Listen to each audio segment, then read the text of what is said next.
Sherrika Myers, welcome to Nevada Week. Thank you for having me. So October is National Bullying Prevention Month.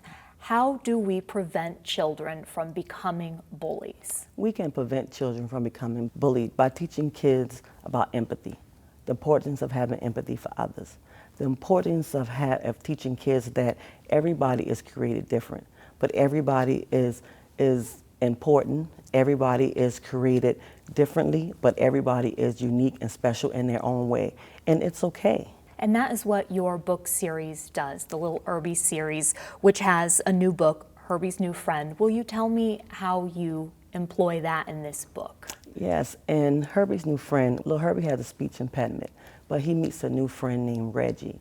And in this new book, Little Herbie stutters, but Reggie wears glasses.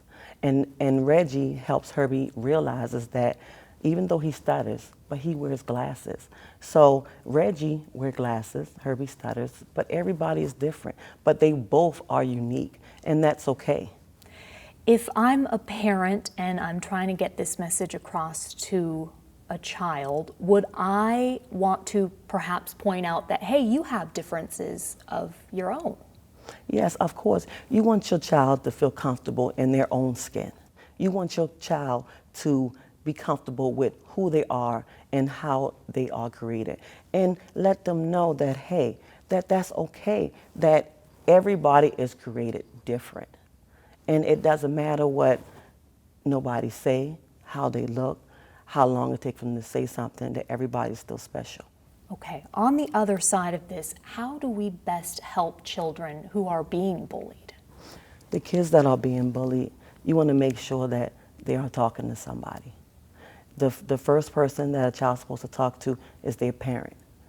And if they don't feel comfortable with talking to their parent, parents need to let their child know that they can talk to somebody.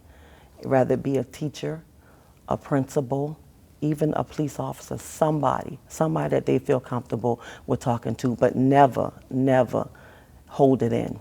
And once they do start talking with someone, what should that conversation be? First, a parent needs to ask them how they're feeling. That's the first question that they need to ask them. And then the second question should be, are they having any issue? And the third question is, if they are having a problem, ask them what is the problem and what can they do to actually help them. Do you find children who are being bullied always have an answer to how they can be helped? Sometimes they don't, because they really don't. Some kids don't understand.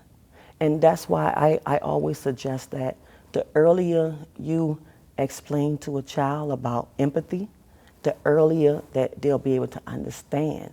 The earlier that they know, the earlier that you explain to your kids about diversity and inclusion, the earlier that they will be able to understand. Like I told me, I didn't understand. When I was a child, I grew up with a speech impediment. I didn't understand. I wish I knew how to tell somebody about how I felt. I wish I knew who to turn to. I couldn't speak. You know, I act out. I was bullied. I was laughed at. I didn't know how to tell somebody the problem that I was having. So sometimes they don't know what to say. And that's why I came out with my nonprofit, Everyone Voice Matters. That's why I started my children's book series, because I want to give kids an outlet to let them know how to talk about bullying, how to explain to their parents, their teachers, about how they feel. What would have helped you as a young girl? Books like Little Herbie series, things like this, like we're doing. Just being able to feel comfortable in my own skin, you know, people telling me. But you said you didn't understand even why you were being made fun of. Well, if I knew that, if I understood the importance of being able to love who I am, being able to accept who I was. Right now, that's why I go and I tell kids the first rule is loving who you are, despite what other people may say. You know, everybody is created different.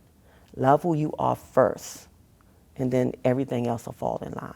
Sherrika Myers, founder of the nonprofit Everyone Voice Matters. Thank you so much for joining Nevada Week. Thank you for having me.